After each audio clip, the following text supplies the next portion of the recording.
Fire Emblem Engage is a hard game to talk about. Saying that, I want to talk about it, starting with the story, then the gameplay, and ending with my various thoughts. A lot of people have talked about how bad the story of Engage is. It's not as gritty as Three Houses, so it must be bad, type of thinking. I don't agree. I find Engage's story to be aimless, and with how things are written, make it nonsensical at the best of times. Let me give you an example.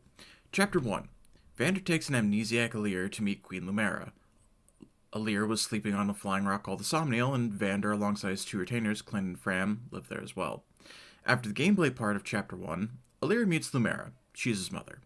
She's also a dragon and tells Alir that she sensed Alir waking up and flew as fast as she could to go reunite with him. All of this sounds normal so far. During Chapter 2, she tells how strong the emblem rings are and how people can get world-altering power every 1,000 years if they possess all the rings. So she spreads the rings around the kingdoms in order to prevent evil-intentioned people from getting this power. Chapter 3, Lumera's death. Lumera is one of the longest death scenes in a video game. She just keeps talking while she dies. This is due to her shielding Alir, who ran in alone despite people being right behind him to back him up, and then him just standing there, jaw agape, for 15-ish seconds. Tragic, people freeze up. Alir is one of those people. It's sad. What follows is Vander telling Alir that they need a base and they should use the Somniel. Yes, the floating rock. Alir says it's way out of the way and not practical, as he should. When Vander drops the line, that completely kills all tension in the story and creates story issues that the game never attempts to fix. Divine dragons can teleport to the Somniel whenever they want. On top of that, only divine dragons can allow people they want on it too. For those that don't see the immediate issue, let me explain. Lumera was a divine dragon. I say was because she's currently occupied being sprawled on the floor. Lumera could have just teleported back to the Somniel when Alir woke up. She can sense him waking up, so why didn't she teleport back to the Somniel? Why didn't she teleport back to the Somniel with Alir when she tackled him to defend him? Alir could probably do that. When I say Alir can probably do that, it's an assumption. There's no point in the game where this gets brought up, so it's left ambiguous of the actual strength of this teleporting thing. We see from the world map that whenever Alir goes to the Somniel stays put. But that brings more questions like, how are they traveling, since it's clearly not a, now that's night, let's just camp out at the Somniel and teleport back, since you can do it whenever, and everyone's just there. Lumera should be able to. On top of that, why doesn't she have nearly all the rings on the Somniel? She's the only one who can decide who goes to the place anyway. Alir's out cold and it's just her remaining, so that's a pretty ironclad way of making sure no one gets their mitts on the rings. I don't get why they put this here. For that matter, why did Lumera give some emblem rings to the people that worship the Fell Dragon? This isn't unknown news. Alfred tells Alir that some worship the Fell Dragon. Why would you give these rings that the Fell Dragon can use to the people that worship him? Heavens forbid if they figure out a way to use them, or, worst case scenario, resurrect him. Really shot yourself in the foot there. This isn't expanded on, but considering that everyone in Lusia fights under the Four Hounds, it's safe to say some means all. Yes, I know it was most likely put there to explain the Somniel hub. That doesn't make it better. If they want a reason to have the hub, they needed to have a better reason for it. Make it sacred holy ground, something that it already is. Anyone can go there now, you just can't put the rings on it and call it a day. It could also give Vander, Clan, and Fram reason for combat competence. I mean, why do they know how to fight if there's no reason to learn how to fight? What bothers me about this is more of the fact that the only people that really seem to fight each other is Brodia and Elusia. Fiorne has a peace treaty with Brodia. Psalm doesn't really go to war either, despite sharing a border with Elusia. Elusia doesn't seem to be the aggressors until relatively recently, but there don't really seem to be anything wrong with the countries. There's only 2 chapters where you fight the bandits. One of them's optional. It never really feels like there's a bandit presence or anything else that really justifies having combat experience. Also, there's 3 chapters. I forgot about tomorrow's intro chapter. Lumera could have done something preemptively since Sombron's going to be revived, but that's treated like an anomaly, so yeah.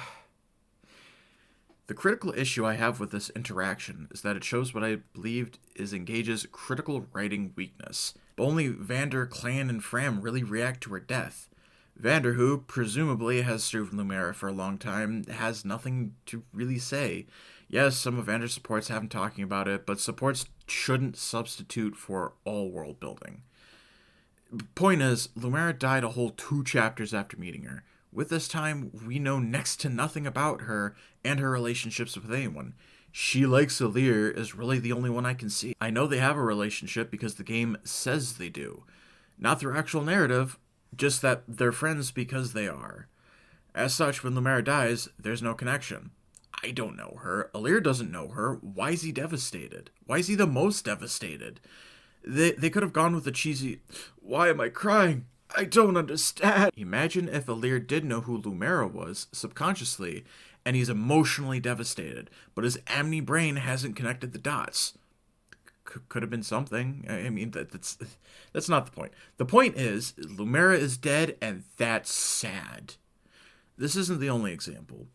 For example, Chapter 5 takes place in Fahrenheit Castle, where one of the villains are revealed.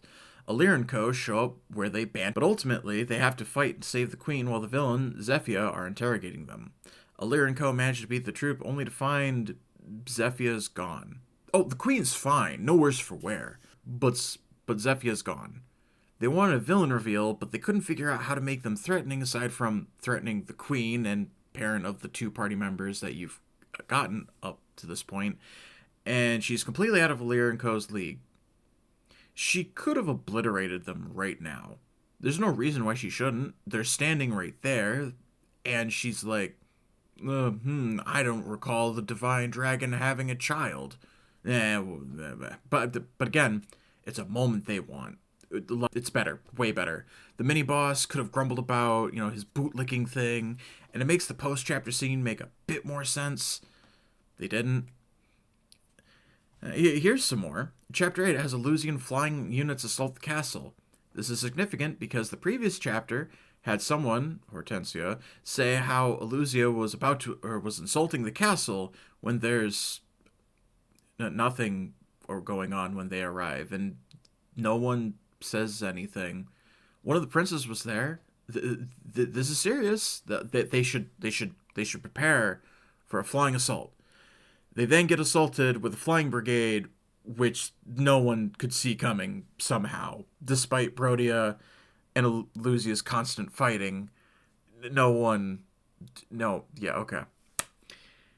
Don't get me started with Chapter 9. Yes, the emblem ring that's been summoned and holds immense power. Brodia is declaring war on Elusia and its king. And king is gonna lead the charge. No, he's not taking the emblem ring. You know why? It's because they wanted the cool moment where the king gets one-shot by Evil Lyn. If the Brodian king had the emblem ring, or a brain, that wouldn't have happened. There's also Chapter 10. Pretty much the whole thing doesn't make sense. They get surrounded, because they're stupid. The Fell Dragon, the universal game over condition, gets revived. Alir loses the rings because the secondary main antagonist tells him to turn around. They listen to her, and then she magically pickpockets them while showing off the 4 hounds, the third main antagonists, I guess. And then they don't die. They somehow escape despite being literally surrounded on all sides. Source? Trust me. They got out. They're really good at that. And it just keeps happening. No one knows who Fogado is, despite him being a Solan Prince. He's not in exile or a disgrace. He's normal, but none of the outside royals know him. You'd think that with a nation as chummy as Sol, Fogado would have met Tamara. Fogado would have met Alfred or Saline at some point, but no, I guess not.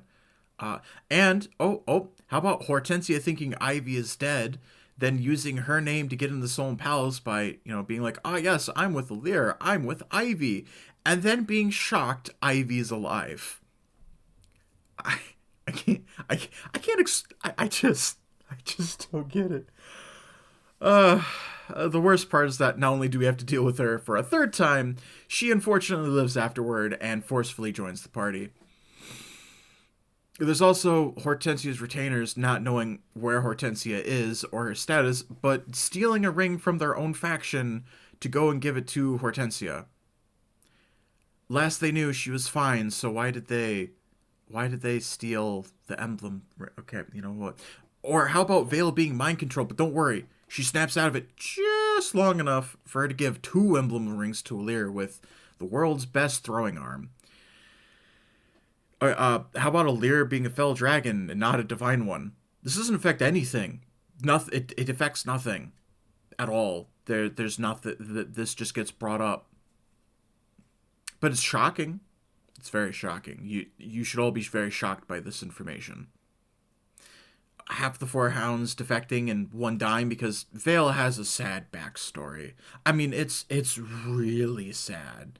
The one that died also has a very sad backstory. You should be feeling sad right now. Then there's, of course, Alir dying because he does nothing, despite the fact he should have world-altering power because he has all the rings. Then in the afterlife, Vale's there too, despite her being alive and well, and then they both somehow stop being dead. Vale makes corrupted Alir for a single chapter, and he dies again. This doesn't stop him because he's the main character, so the rings go the Yord Emblem Ring and have a corporeal body too. You know, the move that was definitely set up properly. Oh, and Vale can't be mind controlled now. Source? Yes. Taking out all the other villains, but they also have a very sad backstory that's definitely not shoehorned in at all. The classic time travel paradox, because we needed time travel in this game. Oh, also, Sombron has a really sad backstory, guys. He was just looking for someone. He did all of this because he was sad. What? He just wanted companionship. Also, the prologue's intro never comes up. The whole thing it was trying to do from Awakening and Fates, and they just never followed up on it.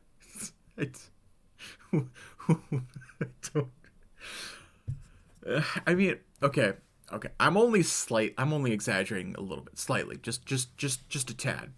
It's actually worse than what I've put here. I've omitted a lot. For example, Chapter 4, Alfred tells Alir that Fiorne is being overrun by, the corrupted, and is then surprised Fiorne is being under attack by the corrupted. The issue that I allude to here is death by 1,000 cuts. Sure, every story has some issue with how things are handled, but they can usually be chalked up to coincidence, small mistakes, things that are usually smaller and consequential. The main point is you have suspension of disbelief. Most can take an odd point here or there and not really worry about it. Engage shatters this by just repeatedly bringing up small inconsistencies. Lumera has no guards in her castle despite being ruler of her land. An army is marching on Fiorne's palace, yet the town is pristine and there's only a handful of enemy attackers in the castle. No one being able to see through Yanaka's obvious, villain stuff. All of this just stacks, and it's just hard to believe that this world can just function. Just small things like that. God. This whole thing irks me. It's just... Oh, God. You know what else irks me? Engage's lifeless character writing. Not only do they feel one-dimensional, they also somehow say so much without saying anything. It's so bad. I feel like most of Fate's cast has more depth behind them. Even Perry. God, I feel like there's more to Perry than most of Engage's cast. What world am I living in? Yes, the character writing sucks. Most supports just rehash the character gimmick, and that's kind of it. Take Saline. Most of her supports revolve around T. Oh, but it's a mess because she's really worried about Alfred, and T is her coping mechanism. I don't care. She talks about T constantly, and it's really annoying. 3 crit quotes in the game are, "It's tea time," and that one of them's Saline, and then it's her 2 retainers, because they're doing the retainer share crit quote to show that they're linked up or something that started in Fates. Yeah. But, And it's there's more. Louis is all about just staring at people. Pandreo's about partying. Alcrest is about having no self-esteem. You get the point. Once you know the gimmick of the character, that's all you get from the supports, with a few exceptions. Alfred and Salin's A support brings up some interesting things. Pandreo and Panette's C to A was, it was good. Any support Zelkov is really funny. I just don't care about the characters. And why is that? It's because this game has no characterization. Most characters just show up and exist. Like in the original Famicom Fire Emblem game. Etienne Boucheron? Boucheron knows how backup units work, and Etienne knows how bows work. That's it. They never show up in cutscenes. They have practically no lines of dialogue outside of, they're over here. When Alfred's asking, it's like, oh, where are they? Oh, they're over here. That's it. They then tell you how the game mechanics work, and then they only speak if they get a level up or die. Just that. Lapis and Citrine. Yo, do you know how smash weapons work? Amber and Jade get one or two lines before going full mute, so there's something. I remember Amber and Jade more than most of the characters. Pandreo tells you how the warp staff works, and Bunet, yep, he sure says nothing. Marin and Panette do nothing. Seedal tells how dancing and how Corrin works. The astute may have noticed I'm just listing off all the non-royals because it's true. The only non-royal characters that have any sort of characterization are Zelkov, Kagetsu, Rosado, Goldmary, Linden, Saphir, technically, I guess. And for most of them, aside from Saphir, they start off as enemies.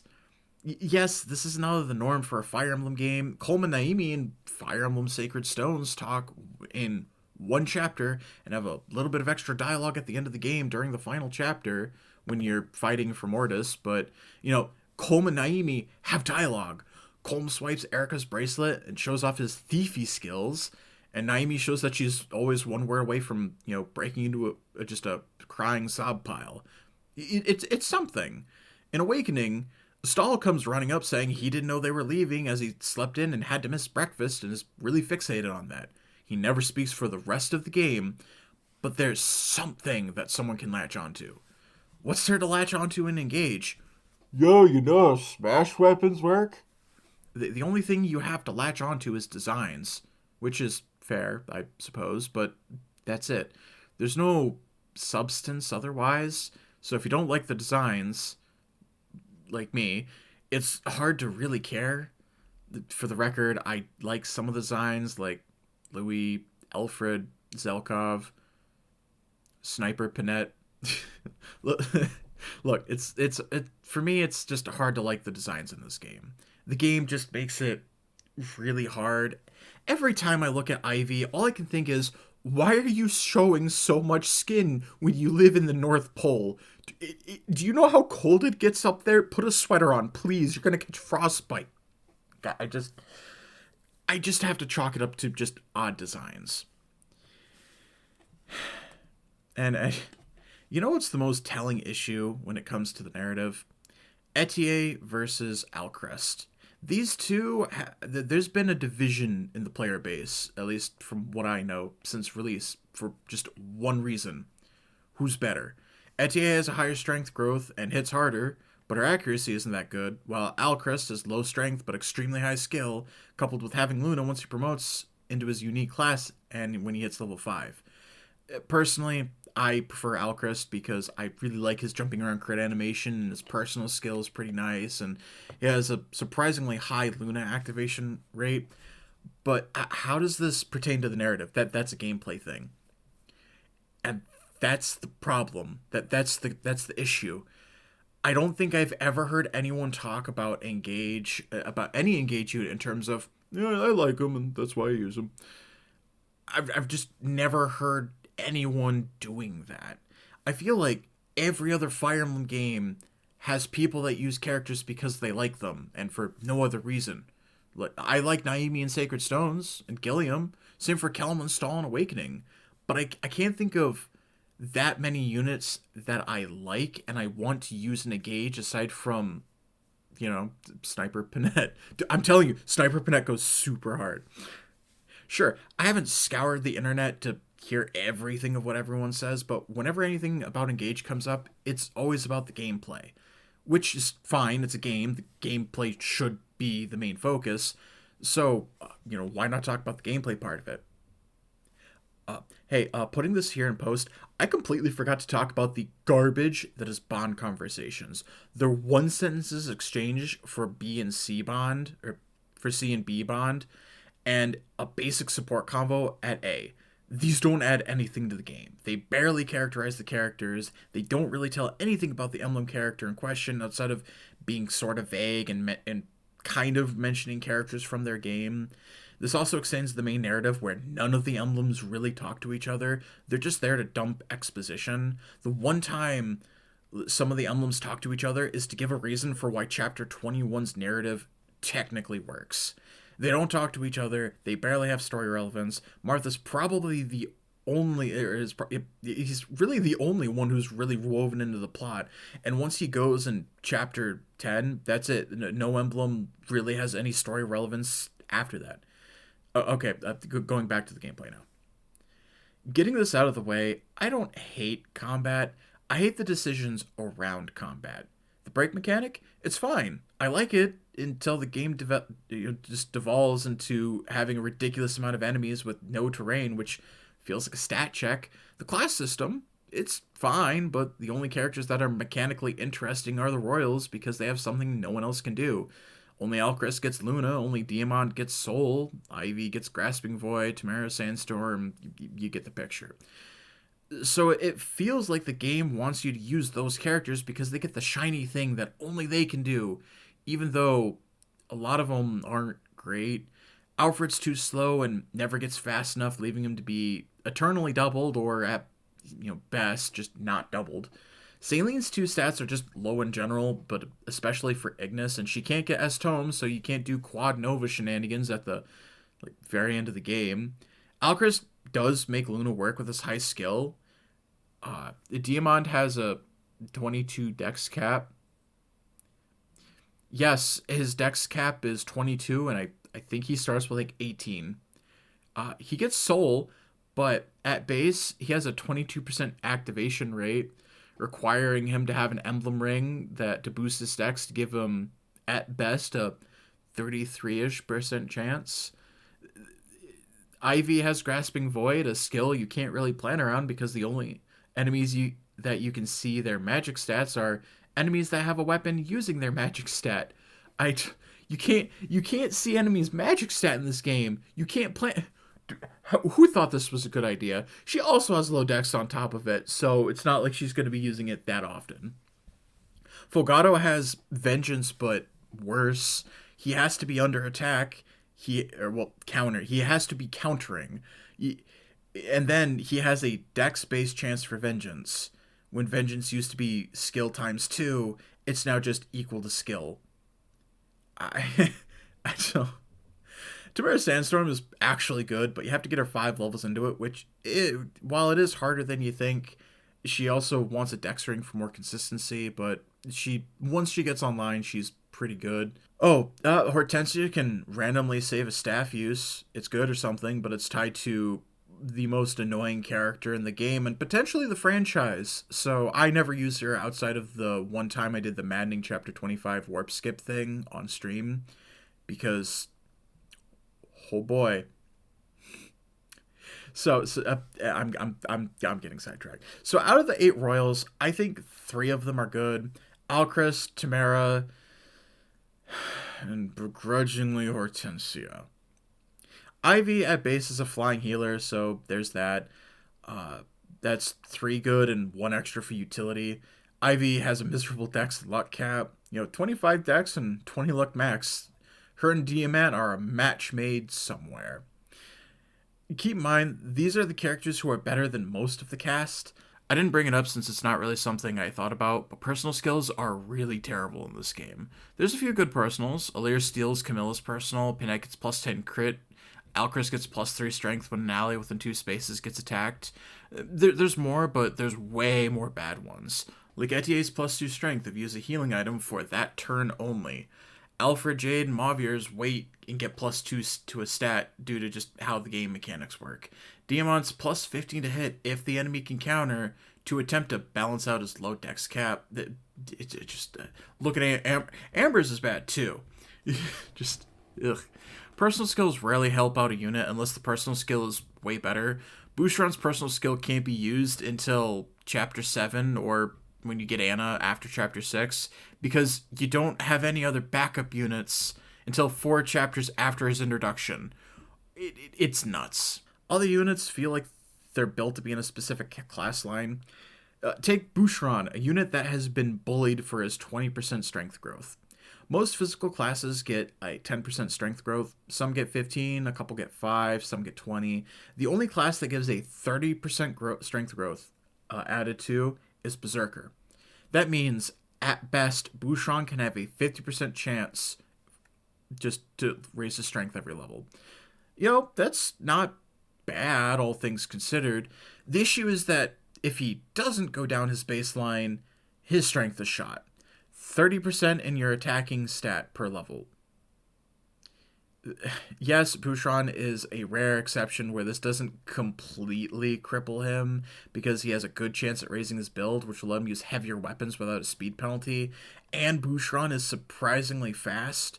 But once he's using silver, brave weapons, you can't really upgrade farther than that.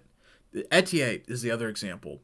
She has a base 25 dex growth. Again, a lot of classes have a 10%-ish increase in dex, but Sniper and Alcris personal class has a 30%, which gives Etier 55 dex growth, which is respectable. And as soon as she leaves that class line, she has to deal with that 35-ish dex growth, which isn't respectable. It's pretty bad. That's also not taking into account the loss of dex from leaving the Archer and Sniper class line too. Boucheron and Etier are essentially locked into their base classes. Clan and Fram too. Clan has low HP and magic growth, and he's forced into Mage, and then either Sage or Mage Knight. Classes that can't fix his abysmal HP, but at least Mage Knight can let Clan use his 35 base strength growth. Fram doesn't really have anything of note. Low health, low strength, decent magic. She's fast, I guess. She's a filler unit at best, and her best use is a heal bot, unless you do the Fram level 20 grind in Chapter 4 with Vander. You're really going all out there. And I can do this with pretty much anyone. Yunaka is great, but she's held back by being a thief with low might weapons and non-existent reclassing chances. Alfred starts off slow, and even with his decently high 45% speed growth and then 50% speed growth when he class changes, he'll never catch back up unless he gets speed blessed. And even then, he'll rarely get fast enough to double. Louis is great, but later on he becomes inaccurate, and if you're playing on Maddening where enemies won't attack you if they can't deal damage to you or hit you, he's hard to use unless you use the DLC to force up to 3 enemies to target him with Soren's it's not a ring, with Soren's bracelet. Chloe's a Pegasus Knight, and the only way to make her good is to use the Forge system in Sigurd. So, Citrine's too slow, but hits hard, which isn't great later on. Lapis gets outclassed by Kagetsu a couple chapters later. Amber can't hit things. Jade is an Armor Knight that focuses on res. It works as well as you think. And that's pretty much the whole, first gen units. Kagetsu has massive stats and should be reclassed immediately. Pendreo is the best mage in the game, next to Anna. Bonet is trash. Never used Marin, but looking at her growth, she wants to reclass, but is overall weak. Penna is a fantastic unit despite her flaws because she's the character that's the easiest to get a crit build working. You get the point. Every character has their strengths and weaknesses, which is fine, but I can't think of a unit that just feels good outside of, Panette. Even then she has accuracy issues. Most characters want to stay in their base class line, and only the characters that have enough stats to overcome the stat deficit from switching out are really worth using in the long term. These units all happen to come during the middle part, which means that there's no need to invest in any of your early units. Why bother training Lapis when she doesn't really contribute in Chapter 7, 8, 9, 10, or 11? Kagetsu comes with statistically higher stats already promoted, which is a big deal. There's only so many Master Seals to go around early on. Why use Jade when Louis has been there longer, does her job better, and you can't invest in her? She has that chapter and then nothing. She can't even equip an emblem ring. Bouchon is very inaccurate at base and uses the most inaccurate weapon type. He does get better, but why bother? Yunaka does everything he does, but more. Why use Etier when Alcrest is just as effective as she is? And that's the core issue. Why use character when they'll get obsoleted by a new unit that'll show up in a little bit? There's only so many emblem rings you have early on, so you need to pick and choose who you're using long term. For what? For them to get replaced in 5 chapters? The time where you really feel like you have your team up and running is chapter 17, which is 2/3 of the way through the game. This isn't bringing the elephant in the room either. We need to talk about proficiencies. Proficiencies are tied to emblem rings. Since you lose all your emblem rings in chapter 11, characters you get around that point can't really reclass. Hope you spend all your resources on your units to get them the proficiencies that they need to go in the classes they want. After all, you won't get an affordable magic proficiency until you get Celica back in chapter 21. That's the trade-off. That was my phone. That's the trade-off. Early characters get early skill and proficiencies, where the later characters don't. Please see, there's only so many emblem rings to go around part. Most of the Scrub Squad barely have anything unless you've used the DLC well, and they're statistically going to be worse than the new units, so they have no edge and the new units are better. Really easy choice there. So what am I left with? There's no reason to train up nearly all of the cast, since they'll all get replaced, and when you get to the mid-game cast, it takes time for them to get skills. It's a lose-lose situation. Anna and John are the only training projects that I can think of that actually have merit. Anna turns into a magic nuke when you get her to Sage, and Jean can function any class if you grind the 10 levels in Martial Monk, but he turns out disappointing if you do that, so the other option is to keep him at level 1, and then second seal him after Chapter 8, unless you do the DLC, but I'm just assuming Chapter 8. His build at that point will either be Mage, which has high magic and res growth, and that's it, so his personal skill, we'll give him respectable magic and res, but that's it. Or you put him into Armor Knight, as he won't die immediately, because, it's post-Chapter 8. Or Archer. Hard to get countered if they can't attack back. Just saying.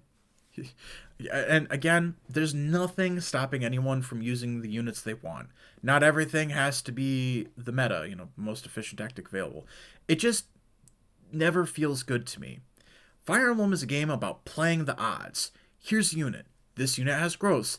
Every level they might get better, but they might stay the same, or they might only marginally improve. Fire Emblem is a game about taking these units, training them up, and seeing how they progress, with the potential safeguard of having more units show up that are stronger, but not too much stronger. If units aren't developing, you have new units that, will help prevent soft locking.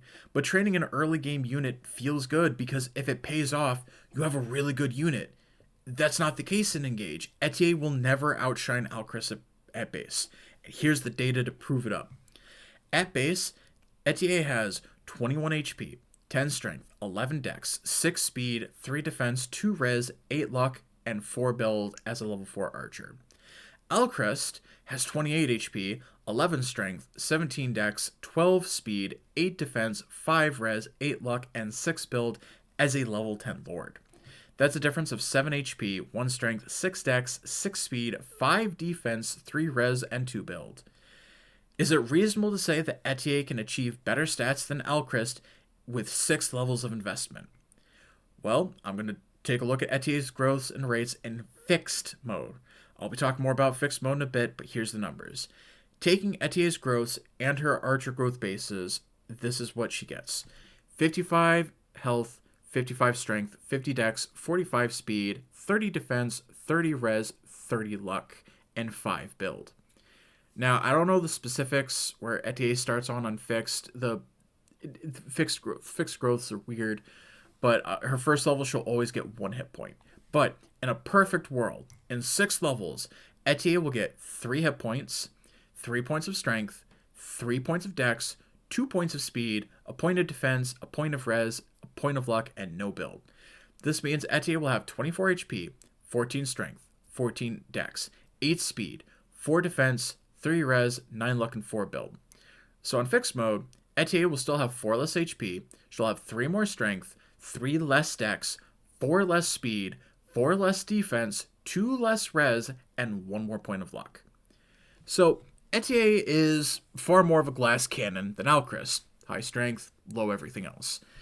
And this will be true if they stay in their base class. Alchrist's promoted class, Cure Delete, I think? I don't know. It will have a strength growth of 40%, which means he'll be getting a strength point every 3 levels-ish. The counterbalance is that Alchrist has a 65 growth in dex, and when he hits level 5 in his promoted class, he gets Luna, which activates a good chunk of the time and gets more reliable the farther you go, thanks to the skill feeding off his amazing dex stat. That's not all, though. Alchrist in his first class has a higher speed too, which means he'll be hitting enemies twice with additional chances to proc Luna. Shout out to the Brave Bow Luna crits. He's probably the most fun you can have with a character that has a proc skill aside from, Brave Lance, Tamara Sandstorm. I don't know. The main takeaway is that while they do have difference, Alchrist is just better overall. He comes a few chapters later, so unless you're pouring all your resources into Etienne, she just doesn't really compare. But you know what? That's unfair. I'm comparing a retainer to a royal. Royals are naturally better or something. So let's compare Yunaka to Zelkov. Yunaka is a level 6 thief with 25 HP, 8 strength, 5 magic, 14 dex, 12 speed, 9 defense, 7 res, 8 luck, and 5 build.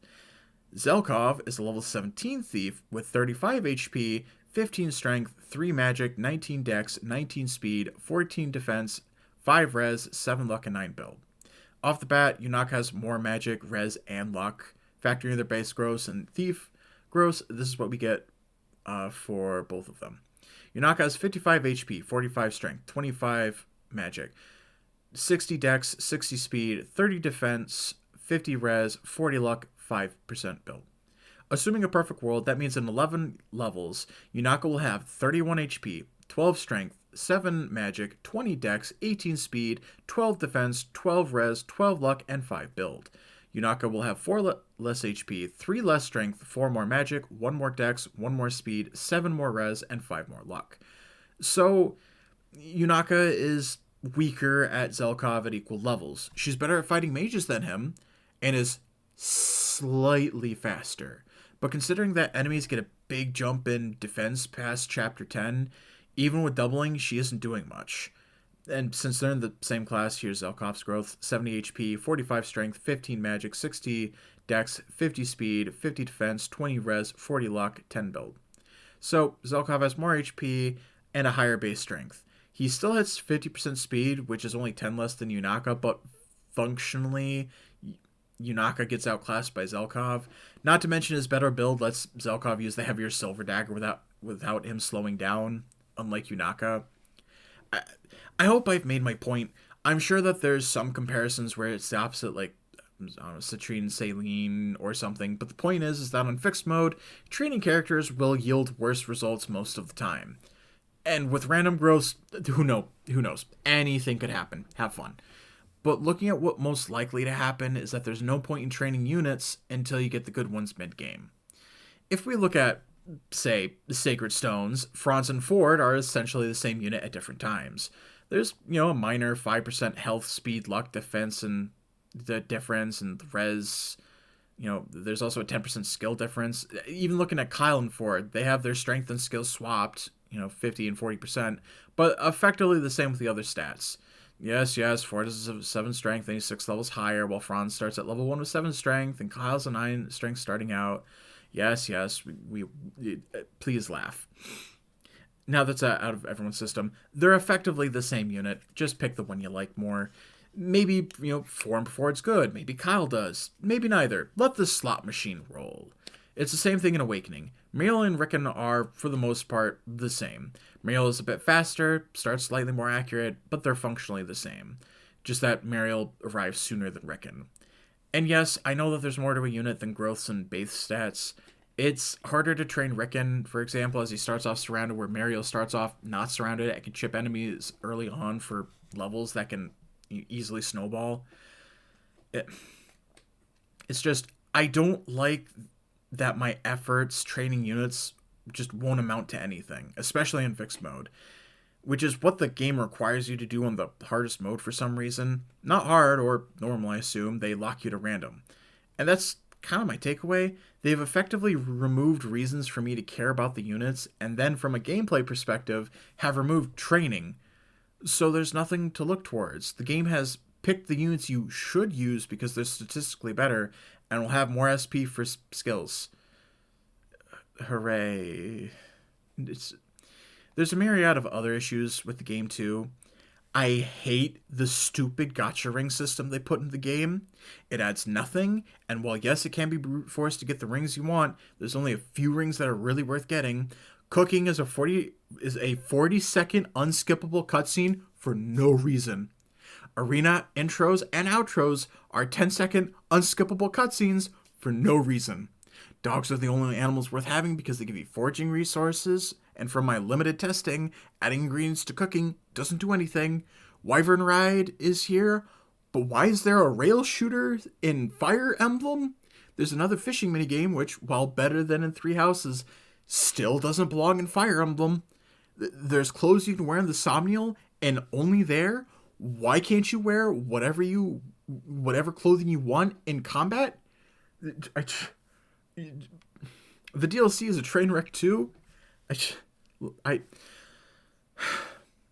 even with all of that, I don't hate Engage. I still want to go back to it and play it because it's right there. It's so close to being a great game. It's just not. Get rid of the SP. Make it to where you have to hit X bond level to get skills from rings. For more problematic ones, make it a sync skill until, I don't know, late bond level for holdout or something. Get rid of proficiencies so people can do silly things, or just give them one or two class lines and just do it like how Fates did it or something. I don't know. Give us, and speaking of, give us heart seals. Why reclassing in a base class is pretty much a death sentence for any character because it resets your level but keeps your internal level, which means that if you reclass from a base class to another base class, you're slow and you're not going to be able to get faster until you get level 10, but you're gaining experience at a lower level. It's let us skip cooking's cutscenes and arena intros. Just let me buy bond ranks without having to fight the emblems, because it doesn't matter if you win or lose outside of an in-game achievement that gives you some bond fragments, which you already can get by doing the normal thing. There's just so many small issues that pile up. And while yes, most responses are, well, don't use it if you don't like it, that doesn't cut it. This is taking time away from the core game. Wyvern Ride needed additional resources to have a short rail shooter, when they could have spent that time on other things. Better cutscene animations, better gameplay, something else. But they spent time and resources on that. Same for fishing. I love fishing minigames. I said that I think this version is better than Three Houses. I stand by that. I still don't want it in the game. I'm playing this game as a tactical strategy game. I'm not here to fish or play real shooters or look at dog models. Why is the DLC per file? They're just puzzle maps. Cindered Shadows from Three Houses did this right. Beat it once, let the player decide if they want the rewards by going to their bed or going to the DLC and recruiting them. That was so much better. I don't feel like going through 6 puzzle maps every time to get 5 overpowered level 20 promoted units, along with a Master Seal, Second Seal, and 2 unique class changing items that are really only glorified Master Seals. And I say overpowered because you can get all these rewards just after Chapter 6. When your units are around level 8 at best, unless you just do the Macarius thing. And I know I've been harsh on Engage. I want it to do better. Sure, you can't make a home run every time. Each entry has its issues. FE7 is a lance-dominated game with 2 of its main cast using swords for most of it, and weapon effectiveness is only 2 times instead of 3, which really hurts a lot of the cast. Sacred Stones has a weird difficulty spike near the end of the game, for no reason. Awakening is easily cleared with just Crom and Robin. Fates has bad gimmick maps and massive spikes of difficulty at various points. Shadow Valentia copies the worst parts of Gaiden, but I still went and got every achievement with the game and enjoyed my time with it. Three Houses gets repetitive in the second half of the game, since at that point you're just raising, your units down the class path you set them to, and it's literally just raising numbers at that point. Engage is just short of everything. Combat's mostly about player phasing because of the break mechanic, until it isn't. Once you get multiple weapon types, the break mechanic is mostly forgotten about, since the game devolves into trying to enemy phase because they just send hordes after you. And most enemy, I can't think of any non-boss enemy that has more than one weapon type. The game is about carefully picking what skills you want, as you don't have that much SP, but most skills are too expensive early game. All early game units have 300 SP, then 500 with Alcrest, and then 1,000 post Chapter 10 plus. Most skills that really do something cost 1,000 or more, and considering that most units you get pre-Chapter 10,